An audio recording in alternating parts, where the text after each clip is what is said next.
Welcome to the AgEmerge podcast, brought to you by Ag Solutions Network. Your farming challenges are unique, so your practices should be too. We're here to share emerging ideas, build connections, and provoke conversation. Get ready to improve your soil, your crops, your livestock, and your family's livelihood. I'm your producer, Kim Chase. And I'm your host, Monte Bottens. Thanks for joining us.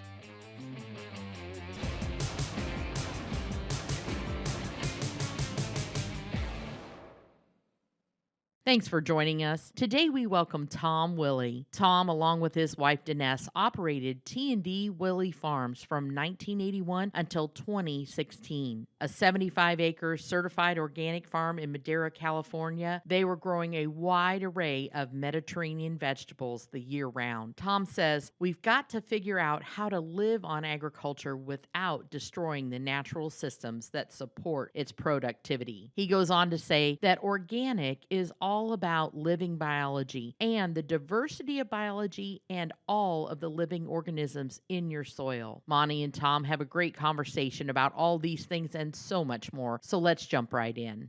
Welcome, everyone, to this episode of the AgEmerge podcast. We're glad to be joined today in studio by a friend of mine and farmer from California, Tom Willey. Welcome, Tom. Thank you. I'm newly introduced to this part of the world, and it's fascination for me to be here and be on your farm today. Yeah. Well, we've had some fun. If you're watching on YouTube, you can see we've got our farm clothes on. We've been out. It's a little hot. We're recording this May 31, so a little heat wave and checking some things out. We've been in the fields. We've been in the pastures. We've got more to do this afternoon.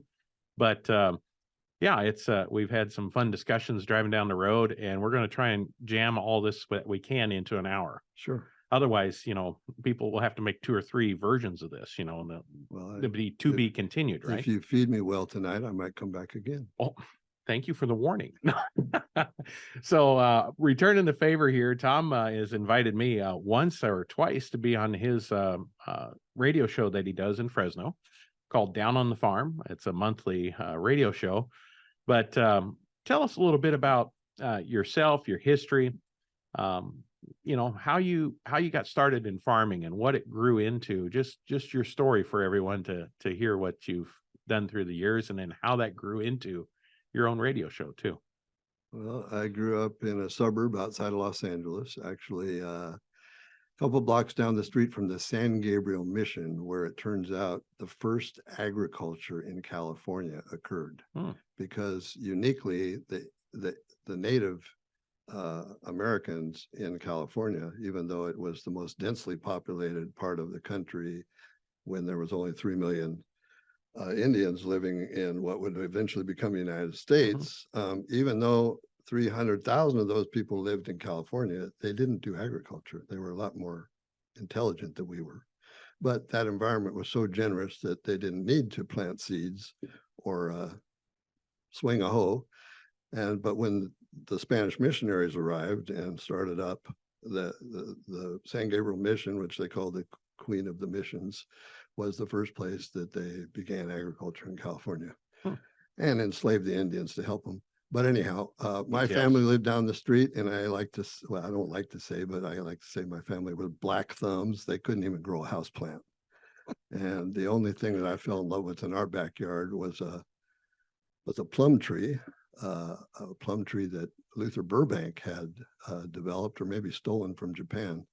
And I used to climb that tree and shine plums on my shirt and enjoy the heck out of them. So anyhow, 20 years later, I was a college student, went down to Mexico, spent 2 summers in Mexico in small farming towns. And I used to go out and walk behind farmers and out to their fields and pretend like I was helping them. And so I probably got the seed of interest in agriculture at that point, but I went on to get a degree in sociology and work in the prison and paroles business. Well, that was giving me a pretty sour outlook on the human race after a few years. And I was wound up on the north coast of California, Mendocino County in the fall, late summer, early fall, unemployed. And I went out and picked grapes, wine grapes on some of the small estates in that area, and that kind of romanced me. And after a year or so, I invited my best friend to head down to Fresno with me, where they had a school of viticulture, which is where you learn to grow grapes, and a school of enology is where you learn to make wine. So he and I were going to be the next Ernest and Julio Gallo. Okay. And so we studied viticulture and enology. But when I got out of viticulture school, the grape business was kind of in a depression or a recession. So those jobs were hard to find. So the first job I got was on a 10,000 acre row crop farm just south of Merced, the Newhall Land and Farming Company. And I learned to grow processing tomatoes there. And a couple of puddle jumps from there to other farms. Eventually worked my way to the west side of the San Joaquin Valley and then back to the east side. Denesse and I decided to start our own farm in 1980, at the end of 1980. And T&D Willey Farms existed for 35 years. And we never lost money farming. And we were very blessed because we were in a perfectly historical period of time, which was both the birth of the direct marketing movement or the renaissance of farmers markets in California that was the response, which was caused by the first governorship of Jerry Brown, which is called Governor Moonbeam. So we did farmers markets for 20 years in Los Angeles area where I grew up. And then we did a CSA. And then we transitioned after about 5 years of farming to organic production. And that was the birth of the modern organic movement at that time. And it was very good to us. It was very good to a lot of family scale and modest sized farmers and goofballs like us who just came out of the cities and said, we're going to farm, you know. And it worked for us. And we retired about 5-6 years ago. And we feel very blessed. We wound up in Madera. Finally, we leased 3 different farms in different locations around and about Fresno, and then wound up eventually moving to Madera County, where I met you, where we actually purchased an 80-acre farm and finished the last 20 of our years farming there. And yeah, so a great adventure. Well, that's incredible. And, you know, a lot of people talk about when you start in farming, you have to have family that's been farming, or you have to have something given to you to start. Mm-hmm. That didn't happen for you. No, you know, that's a plus and a minus. Yeah. And do you think that possibility is still there today? Of what? Being able to start from scratch. I think it's always a possibility. I think it's It's always not a high probability that you're going to survive or succeed. Isn't that true for It's any small always a business? possibility. Yeah, because I think that maybe after 10 years, only about 2 out of 10 survive over a 10-year period of any kind. Mm-hmm. But it's possible. Mm-hmm. But so talk about your transition to organic. You know, so you had 5 years of more conventional farming, then you decided to go to organic. Was organic even a standard then? Was it was just becoming a standard. It was more of basically you were telling your farming practices to the public of what you were doing, but there wasn't USDA organic. There was maybe smaller certifying groups within the state that was doing it. Why did you transition, and what did that mean? Yeah, so I studied agriculture at Fresno State, you know, and I got a job on a 10,000 acre conventional farm and another 1,000-acre farm. And I really was not questioning the conventional practices, you know, fertilizers, pesticides, herbicides, a whole bit. And even started our own farm, you know, on 20 acres without really questioning that system. But it just began to creep into my mind little by little that we were having to apply more of those inputs every year to attempt to reproduce the results of the previous year. And I started getting the feeling that this thing is backpedaling. This is going backwards. And at the time, the Rodale organization started publishing a magazine they called The New Farm. And it was not aimed at home gardeners like their main magazine was, but it was aimed at farmers starting to make a transition to chemical-free farming, you know, to biologically intensive farming. And it was like being reborn, reading these articles in this paper about these farms that, man, these guys were farming without chemicals. They were using compost. They were using, you know, this, that, and the other thing. and not chemicals. And I mean, it was like a baptism, right? So I actually got a hold of the editor of this new farm magazine because in Fresno, they had just started an equipment show, where all the farmers show up. And I said, look, send me a bunch of your back issues.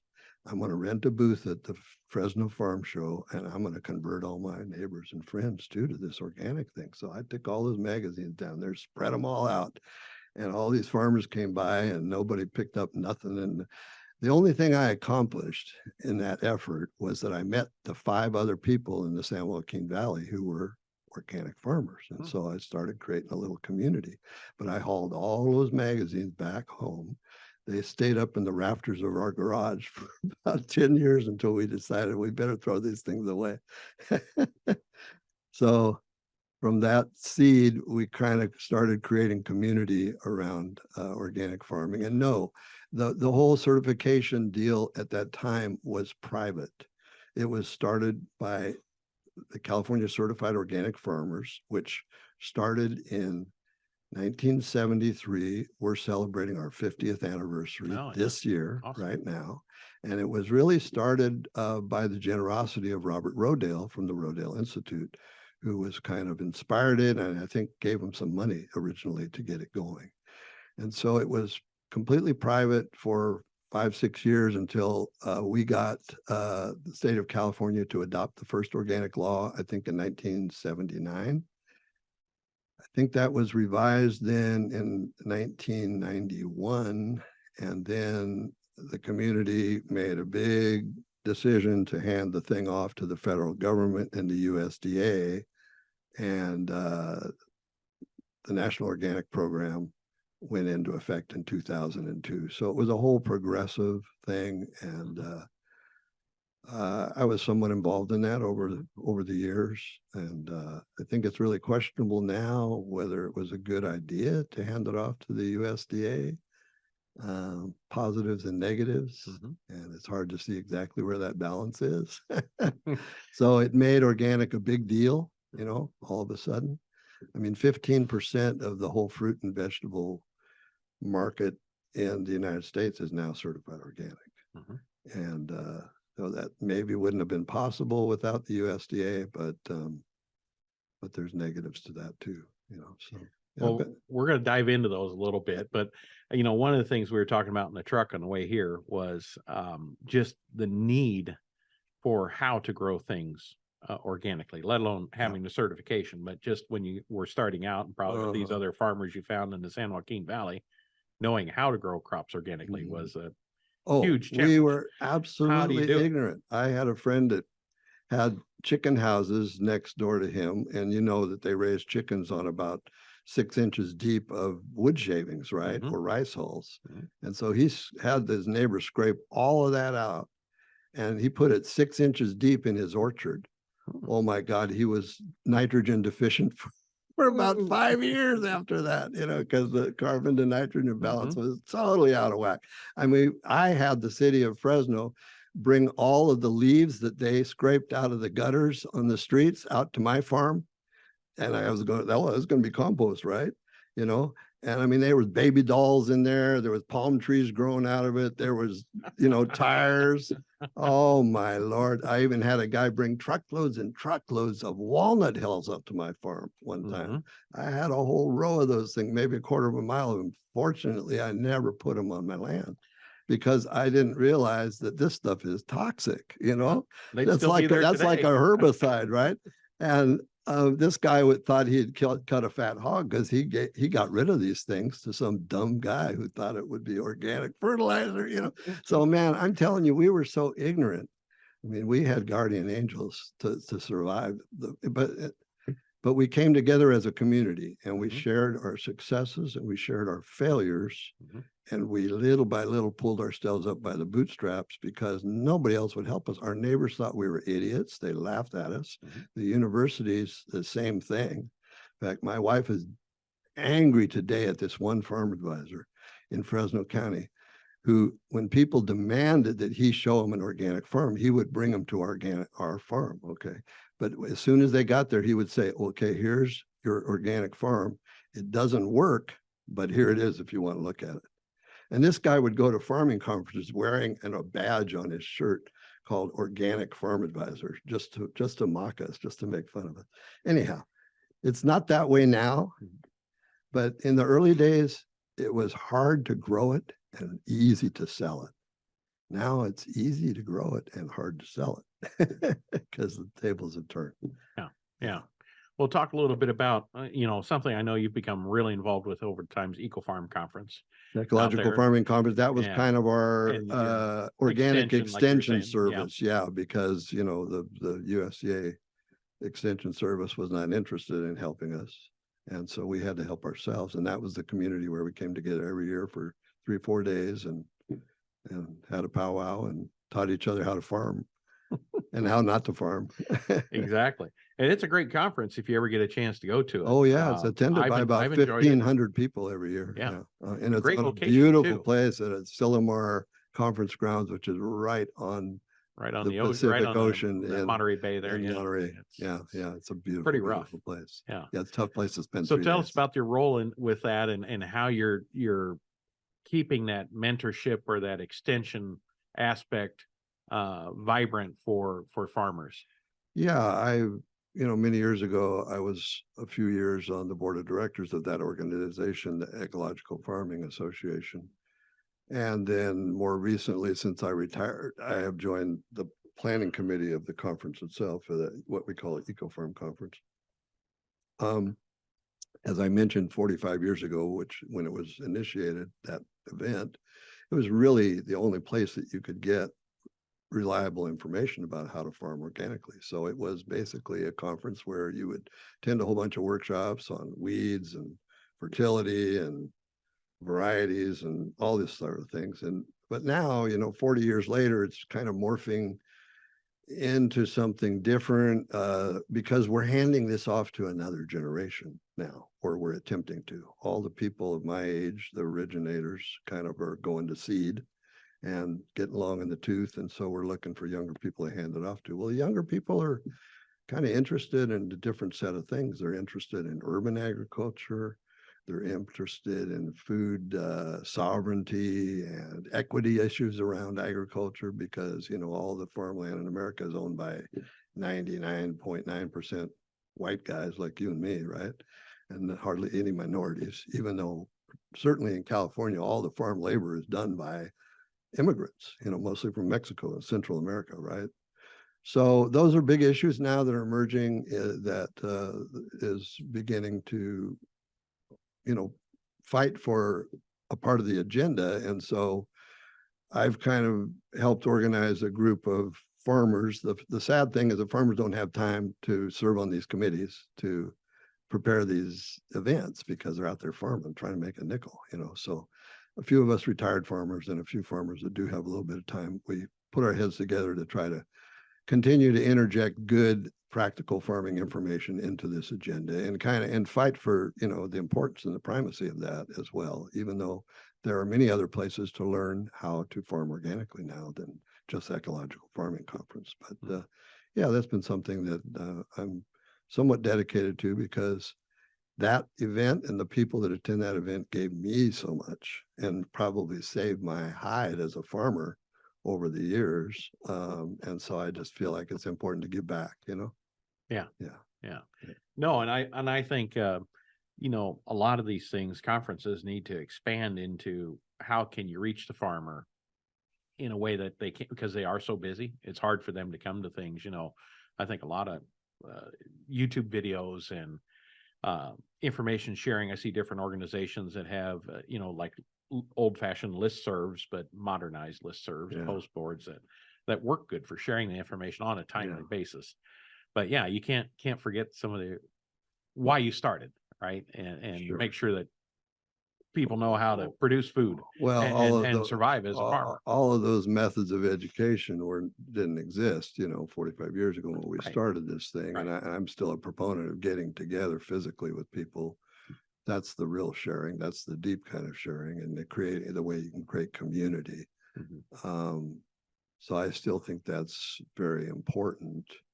I know you can do everything I know you can learn how to do anything on YouTube now, and so you Mhm. don't have to go anywhere or Right. talk or really talk or engage with anybody. But And, the and that's one of the person's totally problems with different. young people. You Yeah. know, I had awesome mentors, old people like myself now, who when I was first starting out, you know, they loaned me equipment, they loaned me their knowledge, their experience, their advice. I mean, I just practically worshiped the ground those guys walked on, farmers in my neighborhood who were so generous with me, you know.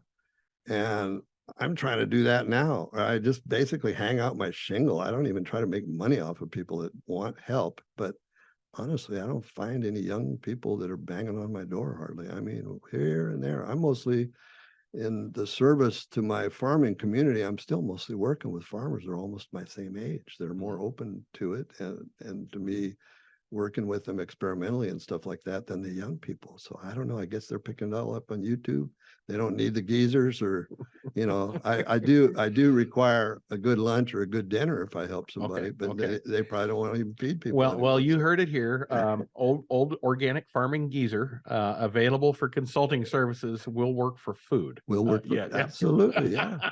I'm about ready to stand on the freeway Well, entrance with the sign, you know. We'll have your contact information, Tom, so you stay well fed. That's all I need. But no, you know, I think that's something we do in our, even though we feel like we're so connected with all the social media and everything today, Yeah. that true connection just isn't there. You know, knowing when you meet with somebody, you know how they tick, you know how they think, you can solve problems together. Mhm. It's we're more connected, but more disconnected than ever. And So I don't know if I would take have done, advantage of I that. don't know if I would have done this podcast if I was in California with you, because I do my own radio Sure. show. I've been doing it for about 20 years. Well, I was driving, And so I you didn't require have a everybody choice. to come into the studio, because to me, that's how you create chemistry Sure. and connections between people, because then you get into cahoots with them on something else later on. So, There you go. And but we're going you to just talk to them over the dang telephone or the Zoom, you don't really get that going. So, well, we're going to talk about some of those cahoots things we've all right. talked lately. Okay, so back to you, something else that you do to keep you out of trouble, out of jail.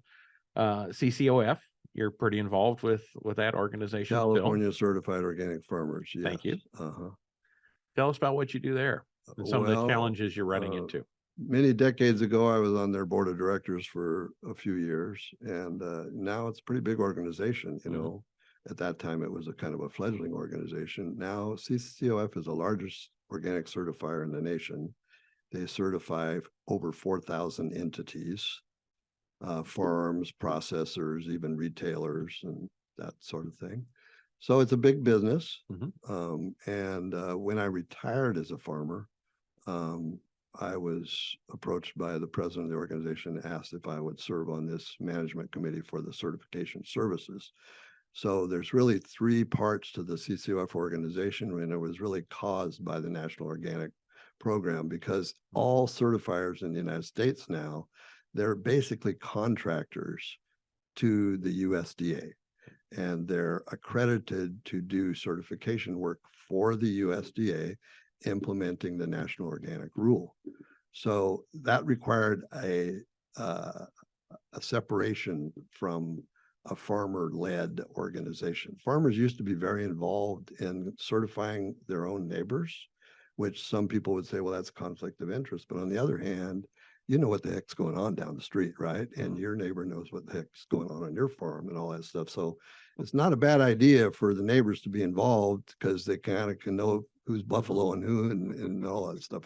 But that after NOP, that wasn't allowed. It was all basically a checklist. You know, did you do this? Yes, no, yes. It got all computerized and very dispersonalized. But anyhow, that's the system now. CCOF does a good job of it. So I'm on a management committee, and I think we oversee, I don't know, something like 150 employees that work, you know, for CCOF, and then there's another 70 inspectors out in the field as well. So it's a big organization. So, you know, I'm trying to bring perspectives in there. I think in certification, you can, you know, CCOF was involved in creating this whole thing. You know, they were present at the creation. They were making this whole thing happen. And now, once you get deeply involved in certification, you can't imagine how many audits an organization like CCOF has to have on an annual basis, USDA, Mexico, Canada, all these different things. And now we're doing food safety certification as well. So anyhow, you can kind of get lost in the forest for the trees as far as the original mission. So we're taking a breather at our 50th anniversary to kind of look at where agriculture and organic has to go in the future, because I feel like agriculture is evolving and has to evolve very rapidly now as a response to climate change. And organic has to broaden its perspectives on its interface with the rest of agriculture if it's going to remain relevant to what's going to be agriculture in the future.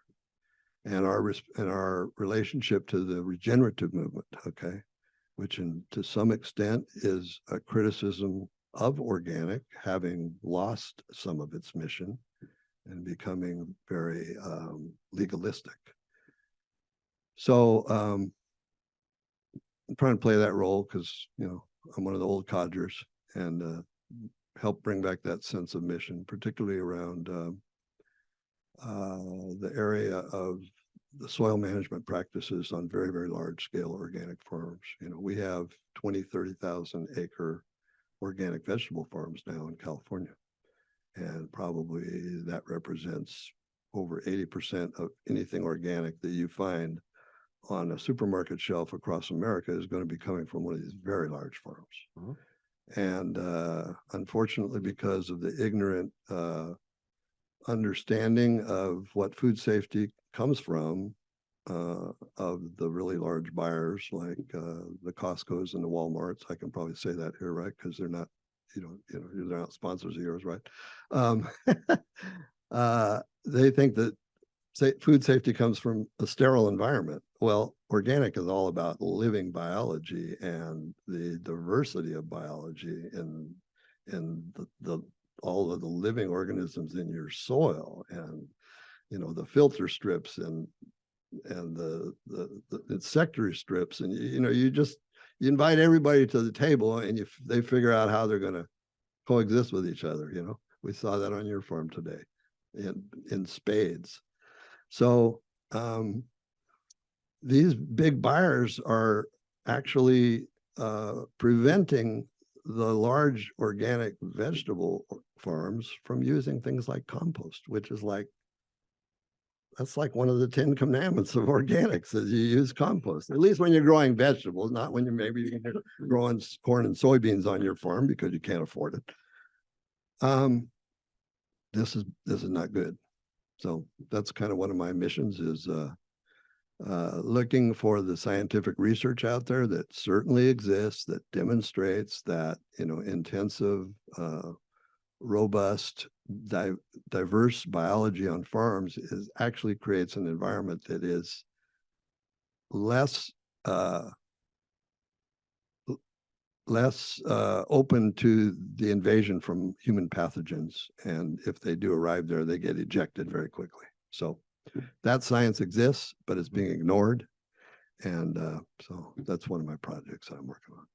Well, I appreciate that, because we were working with some growers in Yuma, Arizona, mm-hmm. and we're wanting to do no-till practices, wanting to do cover crop integration, mm-hmm. and do organic cabbage. Yeah. And it was by transplant, amazing crop. But because it had residues on the surface from cover crops, it wouldn't pass food safety inspection, mm-hmm. Just because of decaying plant residues. And some of these things need addressed. Yeah. I mean, so how do you, we'll try this out. Some of these farmers, are delivering to a large, big box supermarket chain produce. And if they find a ladybug in it, they reject it. Well, what's your guarantee of organic other than a ladybug or a lacewing that's a predator that protected that crop against insect damage? Mm-hmm. And people should see that as a positive, but they'll actually reject produce if you find a ladybug in it. The AgEmerge podcast is brought to you by Ag Solutions Network. The ASN team is hands-on, digging in and invested in regenerative agriculture. Along with the proper plant nutrition and biologicals to boost your soil microbiome, we provide the ideas and implementation guidance to support you on your soil health journey. So stop farming the same way and contact Ag Solutions Network today at asn.farm. So how does it happen? How do you get it done? Get what done? What I'm Go- to talking go- about right now? Yes, to go back to the original intentionality of Mhm. organic. Mhm. I've I'm not said this on other episodes. Or the original intention was this soil health principle based farming, and it's devolved to, in my opinion, a list of no's. Yeah. You can't do this. It's not a Unfortunately. list of what's best. It's a Yeah. list of no. And how do we re-inject those? Because I'm not so sure that organic is always the most nutrient dense product, because a lot of times, because of the no's, we can't Yeah. maybe grow it in a nutritionally balanced way in the soil. Yeah. Now, as far as residues from chemistries, yes, it's free from that. So That that's is our definitely- biggest selling point. that is a Honestly, benefit. that's the only thing we Right. have to sell right now. And we better hang on to that part of it and do Have that to do very, that. very well, Yeah. because that is not insignificant. And we have to make Because sure that eating some of food the, without toxic residues is but we also very have to important. make sure there's been some fudgery on some of the things associated with organic approved products, that even though they are organic in origin, they still have Yeah. chemical toxicity to them. Well, we just had a huge, maybe decade-long issue of fraudulent organic grain There's coming that too. from the Eastern Europe by the shipload over here and going to organic operations, often very, very large scale operations,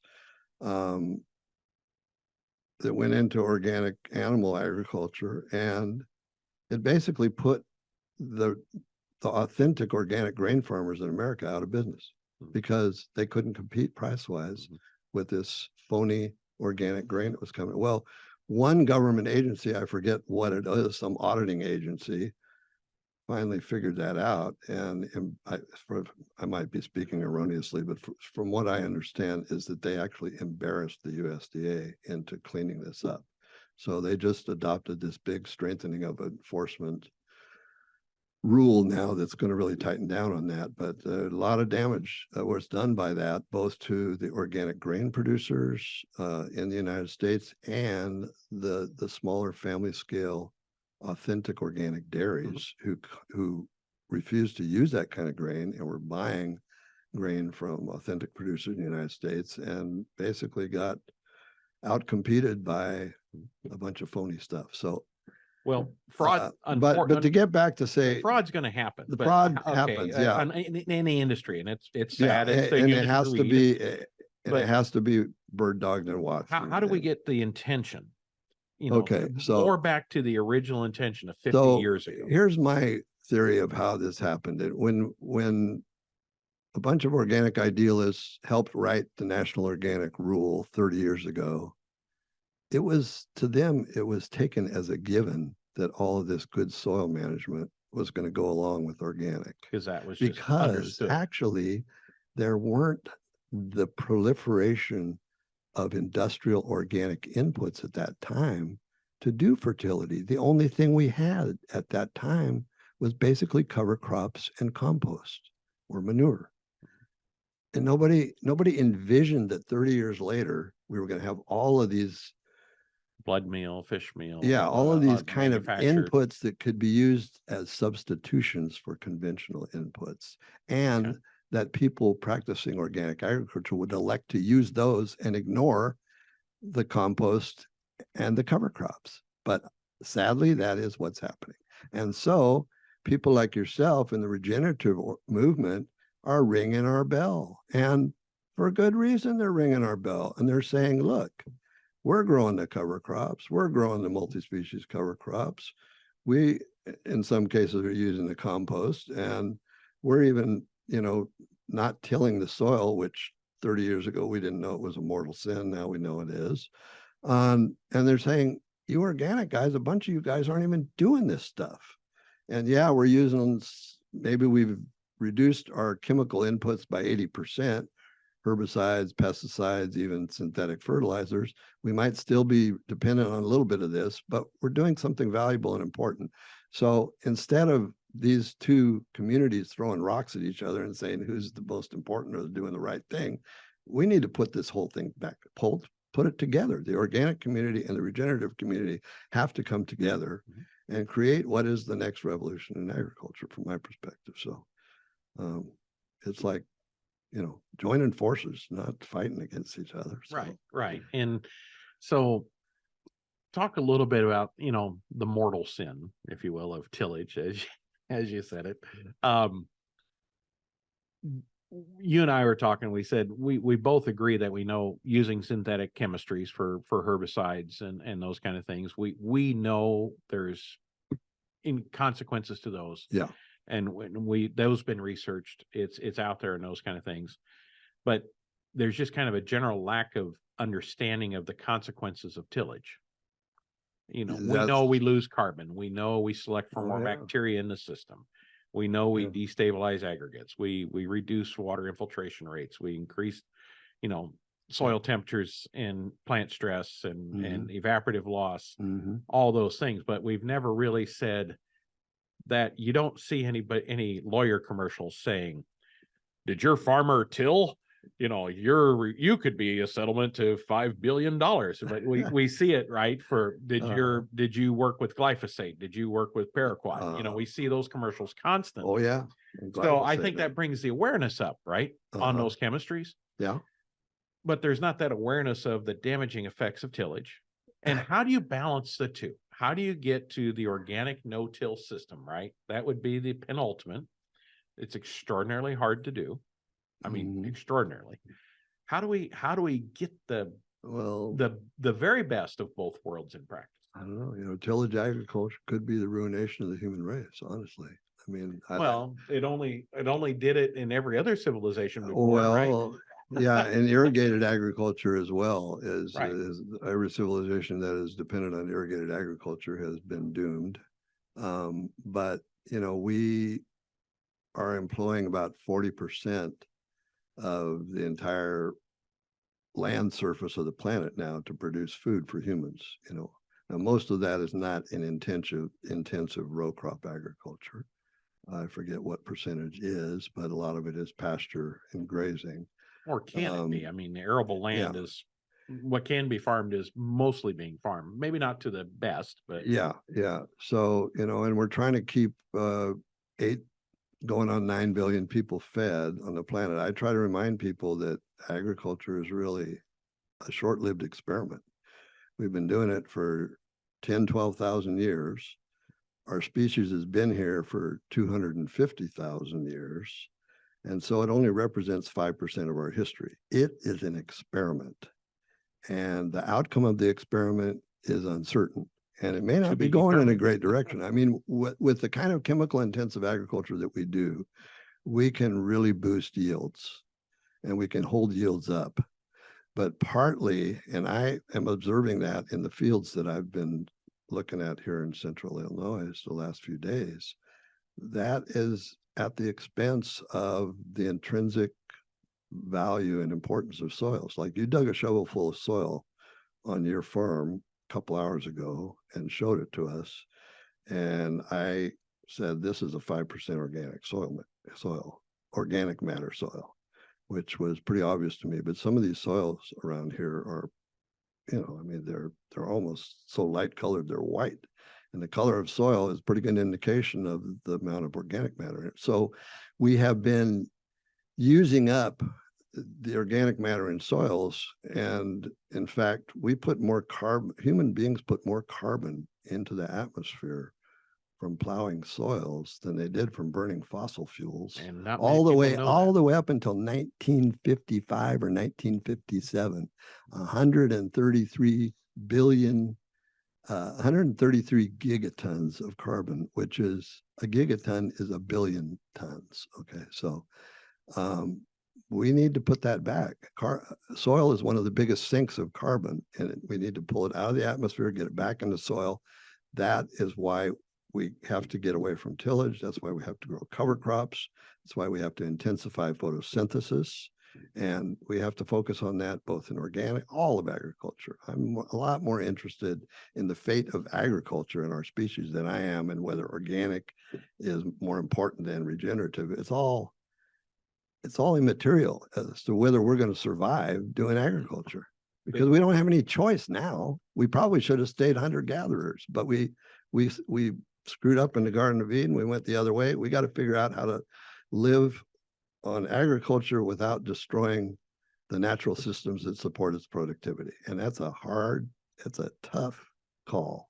And I want to salute you because your company, California Ag Solutions in California, is doing a better job of that in the field than anybody I see out there. And that's why I like hanging around you guys, because you somehow or another, you can turn farmers' minds and get them to do crazy things that they wouldn't imagine of doing, like growing a 12, 15 species cover tell crop them it's crazy, in an almond orchard, in the winter. I mean, and then we put or goats bringing and sheep goats and sheep in there to graze. I don't know how you guys do it, but don't tell them it's crazy. these are my neighbors. These are hardcore conventional guys, and you guys are getting them to do this stuff. We just need to do this on a massive scale. And I'm sorry that I'm not seeing more of it here in this part of the country, which I know is where the regenerative movement was born. We just got a huge task in front of us, and there's so few of us that farm anymore. 1 or maybe 2% of the population, and the rest of the population is totally dependent on us and make a lot of the choices about our access to the resources that we need to farm. But they're woefully ignorant of anything about agriculture, where their food comes from. And that's why I do my radio show, and I try to do the educational efforts that I do, because we all got to get a lot smarter and really improve our practices. And we don't have much time. So what you're saying is, don't worry about rearranging the decks on the chairs on the Titanic, right? The Titanic's sinking. We are sinking. We need to do as much as we can, as fast as we can. Okay, now as far as I appreciate the compliment, I think in a way they're calling us getting guys to do weird stuff, but no, we got to do weird stuff. Appreciate it. What did we organic people do? We were the weirdest people around. Okay, 30 years ago. So the farm weird thing, the good part about that is, I think, I have a theory that farmers want to do the right thing. Absolutely, Inherent. they're not out there trying to rape the environment. What I think is to be bad guys. But I think is they don't know maybe what the next right thing is to do. They are being told what the right thing is to do by a lot of them are barely hanging on by an economic thread anyhow. That's true. So they're afraid to upset any of the apple cart because if I do something different, the banker won't, or the equipment dealer, or whoever's financing me won't keep it going.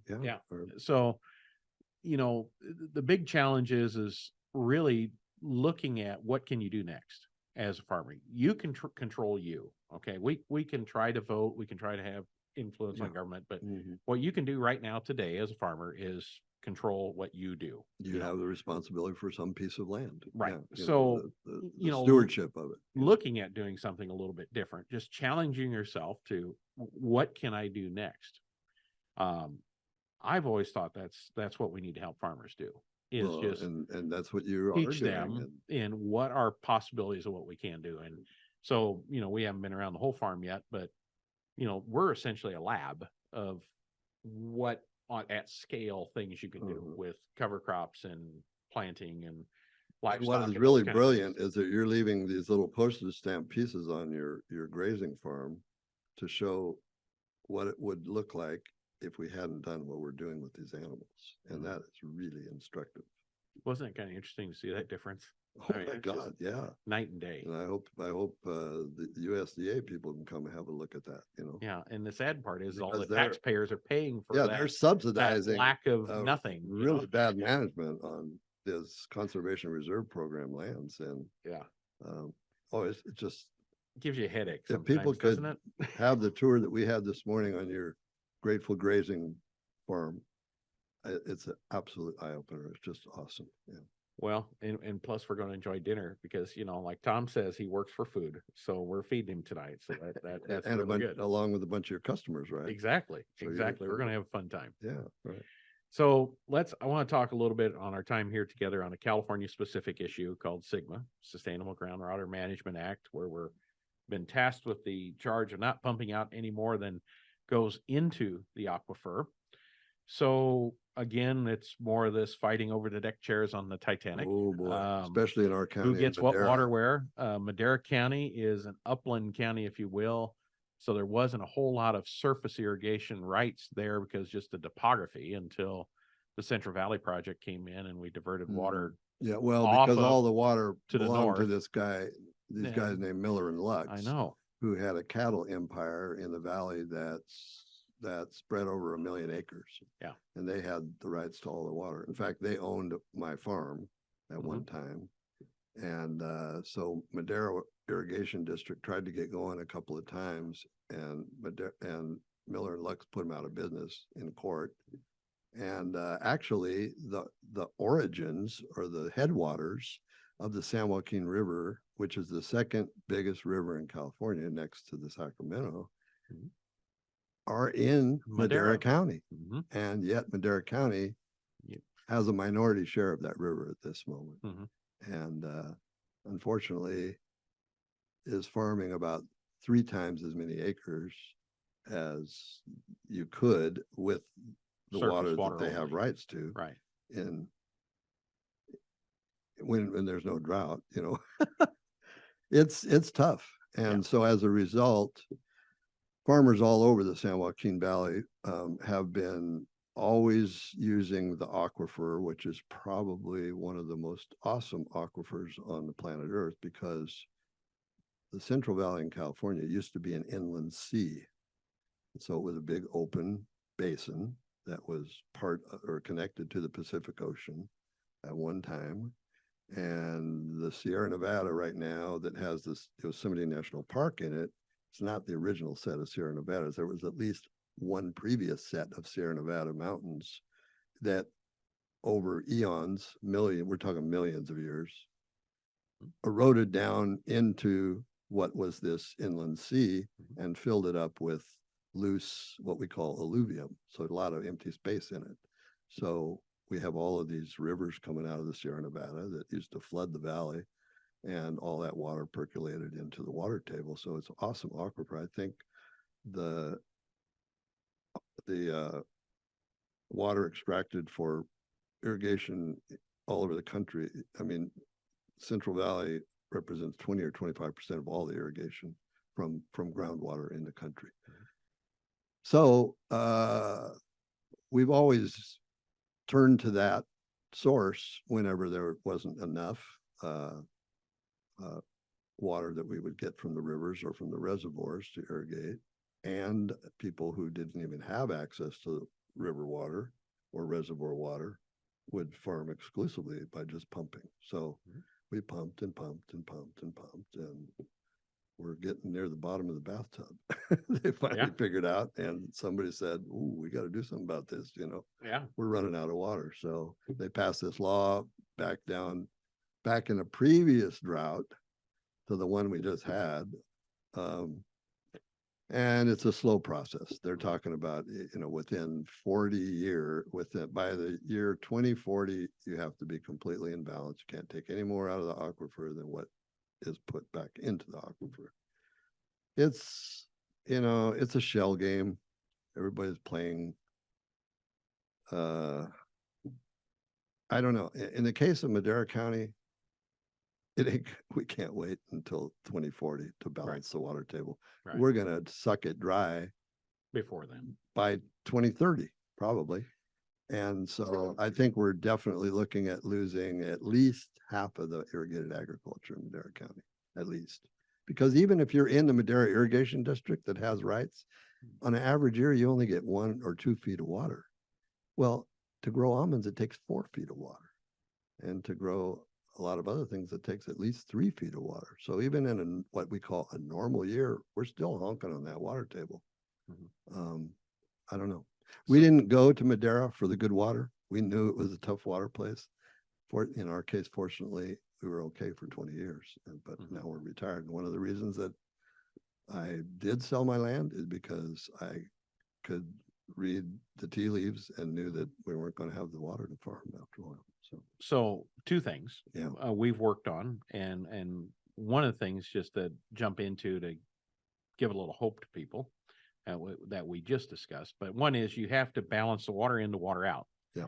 So normally you're not thinking about how do we get more water in. It's like, well, it just is what it is. Well, it Depends on the rains, year yeah, and for the whatever it is. Basically rainfall. Yeah. So, you know, you and I have been talking about how do we farm with this limited amount of water we do? What does an almond orchard of the future look like? We've had some conference calls on and such. But you mentioned something to me earlier here, just on the way in, of a researcher that's discovered some different geological formations that may allow us to recharge these basins in a dramatic way, or in a fast way. Talk a little bit about that and perk some ears and give some hope to some folks. Madera might be very lucky because we do have the San Joaquin River. It goes all the way to the top of the Sierra. And this gentleman that I ran into and had as a radio guest, I don't know, about a year ago, a little over a year ago, name is Graham Fogg. He's a hydrogeologist emeritus from the University of California, Davis. So this guy is a super nerd on water and groundwater.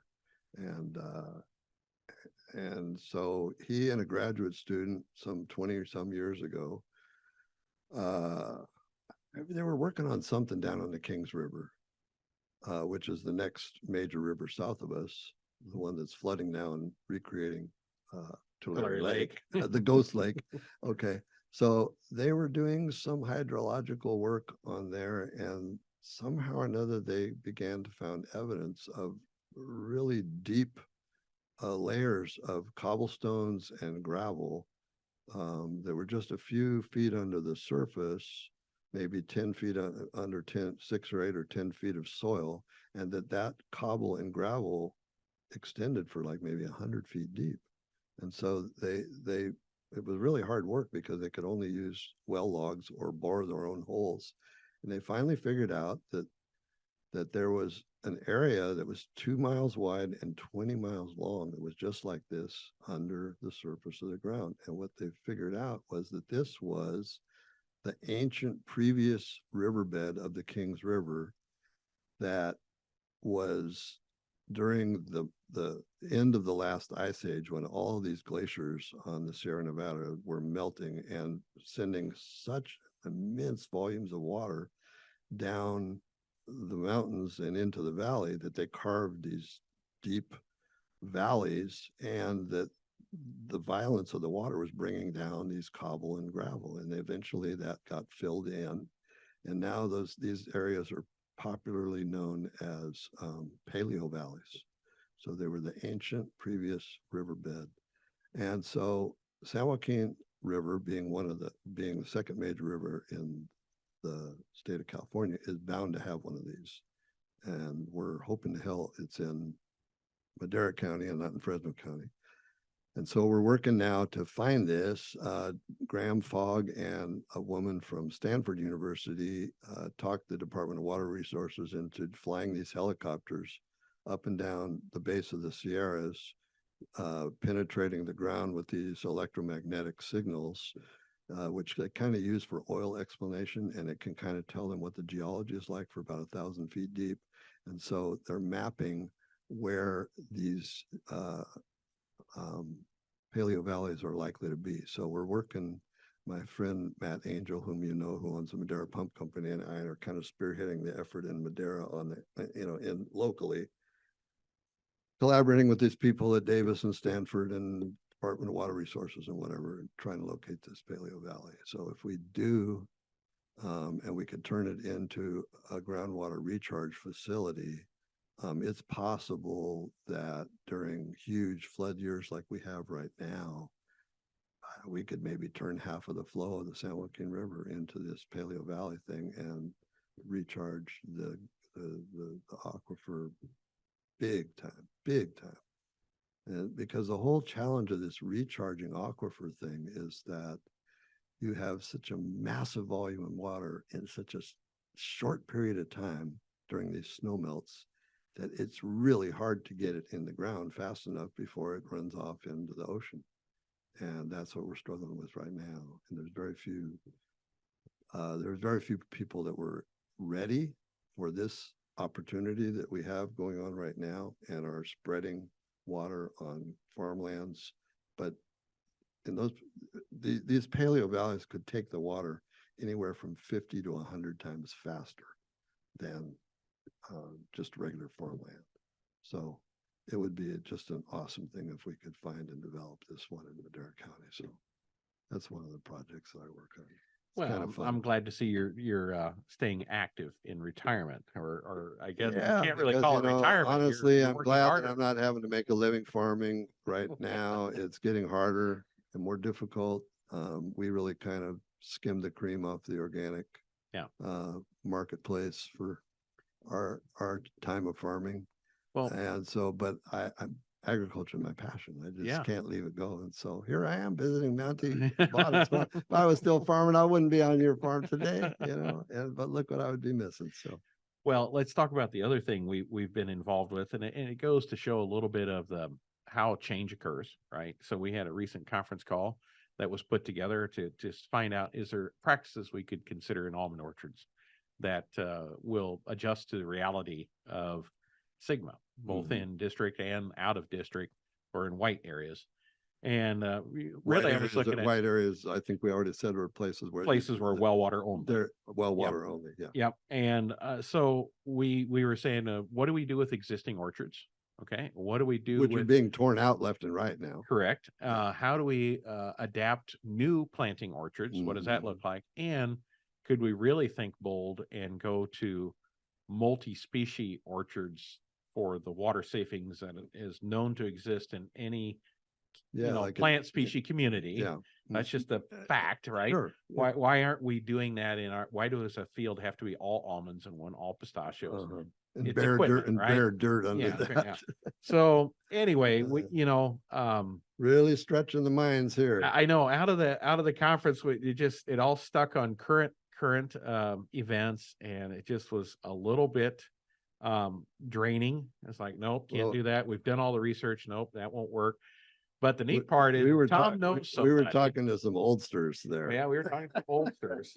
But Tom knows a guy and he did some digging, and we found just what we were hoping to, a group that is actually mapping trees. In other words, looking at where every fruit or every nut is on the tree with satellite imagery, like we used to do in cotton in the old days. Yes. We used to plant mapping and cotton. They took that plant apart and put it back together. Yes. You pull a cotton plant up and look at, okay, well, on the fifth node, we have 3 bolls in the first, second, and fourth position. We had that all mapped out by hand. And yet there's 70,000 cotton plants per acre, and we're doing this, and yet there's 130 trees per acre, and it's not been done.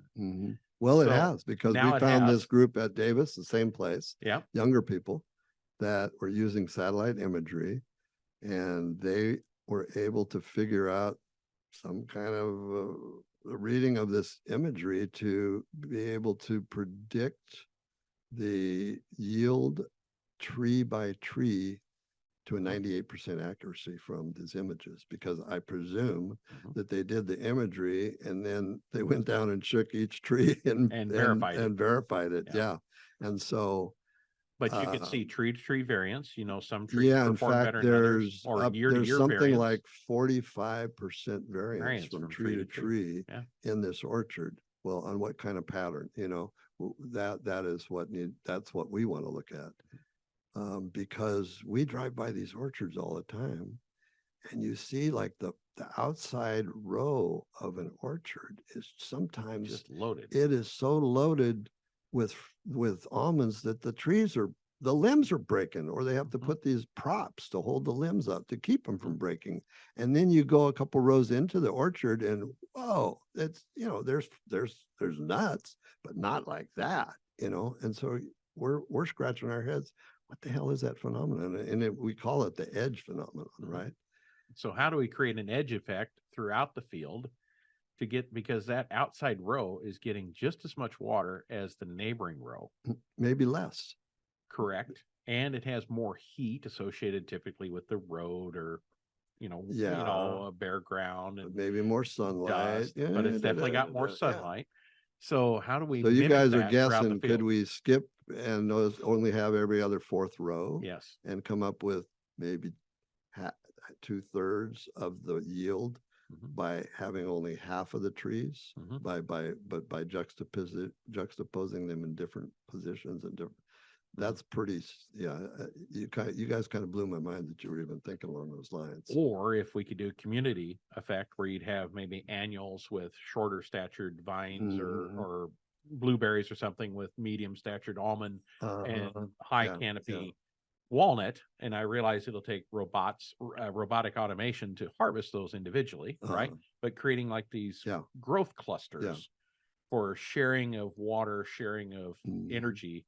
Or sugars farming a between winter them. crop, you know, a winter Yeah. crop in between Or- the trees that or would setting make it up up when for you're flex. the fewer almond harvest, and because winter crops don't use hardly any water. Right. That has been one of the uphill climbs of getting people in the San Joaquin Valley to use cover crops. Oh, I can't spare a drop of water. We can't grow a cover crop. But our friend Jeff Mitchell and Amelie Gaudan and a couple of other researchers from the University of California, I think they studied 10 almond farms in the valley over a 3 or 4 year period, and they put in cover crops, and they measured exactly the amount of water that it took to establish them and how much water they were using every day all the way through so they figured out that if you establish a cover crop from November to March, or from late October to maybe 1st of April, the cover crop will not use any net water over not having a cover crop. And net water is, it took some water to grow it. Yeah, you might but have the put a water few that inches it on, saves but through the hot. when you get a rain, the amount of water that infiltrates into the soil effectively makes up for a bit of water that might have otherwise run off into the ditch. Okay. So they've demonstrated that cover crops, well done, do not use more water. But that's really hard to get that message to farmers. In fact, it was really hard to get that message to Sigma boards, because Sigma boards were actually starting to create rules to prevent the growing of cover crops in winter because they use water, right? And so Mitchell and these other people had to go around to their meetings and give presentations showing the results of their research and trying to turn that the other way. I mean, it is so hard to educate people. I don't know how you guys do it, but you do it pretty effectively at CalAg Solutions. It's just, there's so many of the beliefs that we have that the truth is the exact opposite of what we believe. I'm not talking about politics. I'm talking about just about a whole lot of things. Yeah. And so you were mentioning before, whether it's a boon or a bust to try to farm without the help of a previous generation who owned equipment and land. Okay, well, equipment and land is very helpful, but the thoughts and the guidance and the systems that they want you to perpetuate are sometimes not the correct thing. And so if you start with nothing, you also don't start with any prejudices of anybody else's farming system. You're free to try any wacko, crazy thing that you can imagine, which we all did as organic farmers 30, 40 years ago. And a few of us made it and proved that we can farm and grow crops based on natural systems and intensive biology. They're pretty damn good, pretty decent yield, pretty good yields, and very high quality if you use the right practices.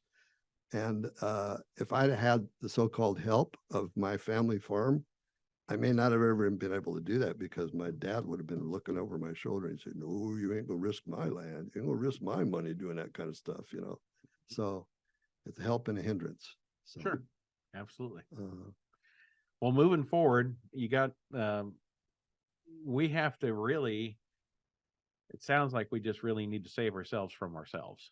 yeah, I think so. Yeah.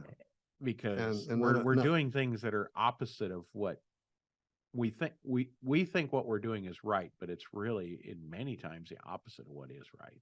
It can be, but I mean, we're not, and that's not to condemn all farmers out there and Oh, say no, they're no. all, And that's you not know, just in agriculture. ignorant and doing the wrong thing. We do the Yeah. same thing in medicine, Yes.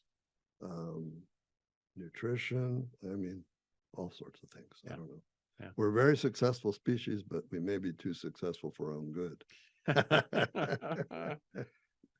Well, Tom, I certainly appreciate you spending time with us. What, you today. mean we used up And an hour already? I know. Is that crazy? or Oh, what? man. I know. Can we But buy another one? we probably can, but I'll have to pay you double again. Maybe I'll you pay know. you the next time. or Oh, something. okay. There you I'll go. let you come on my show again. And Well, then, if and I then come we'll- to Fresno, I get lunch. yeah, you get lunch Oh, but you man. got to do a show for me No, again that- too. that's Yeah, awesome. 'cause we I just appreciate that. didn't get through it all today here. Well, there's a lot of challenges in the future, and I really appreciate the leadership that you're continuing to be engaged in and providing for, the next generation. That's really needed. So we do have to leave a hopeful message. And so I ascribe to our now retired Governor Jerry Brown's perspective on things. He says, pessimism of the mind, optimism of the heart. Okay, very good. And I didn't know that he had said that, so that's good. And it's something to consider, because we can't always look at what's bad all the time, but we No, do have to it's be just- hold out for it- what's it- hopeful. It eats you up. Yep, You Absolutely. can't do that. You have to constantly continue to work for the good and be hopeful, but also be well informed. So, I think we're a little better informed now today, Tom. well, I hope if we informed anybody about anything that they didn't know before, we're grateful for it, aren't we? And remember, if you want more information, Tom will work for lunch. So Oh, reach yeah. out to him and And if you're interested stay in in any touch. of my competing radio shows with whatever this one is called, you can go on T&DWilleyFarms.com and you can listen to any of my radio shows. And you That's might right. even listen to Monte being interviewed by this guy. Nope, we'll have that in the show notes so you guys can link to that. We really appreciate it. TNDWilleyFarms.com. And thank you for all that you've done for the agriculture community and Madera County and everyone that you've come in contact with. It's been my honor because appreciate your influence. I'm only paying back the people that gave me so much. Awesome. Yeah. Appreciate it, Tom. Okay. Take care. Good evening. Thanks for listening. What a powerful discussion about examining our current situations, evaluating existing practices, and seeking out opportunities for improving the way we do things. And as always, if you'd like to learn more about what we're doing to help growers implement soil health practices, check out our website at asn.farm, and there you can click on links to follow us on Facebook, Twitter, Instagram, LinkedIn, and YouTube. There's a lot of great things happening and always something to learn. Thanks for listening.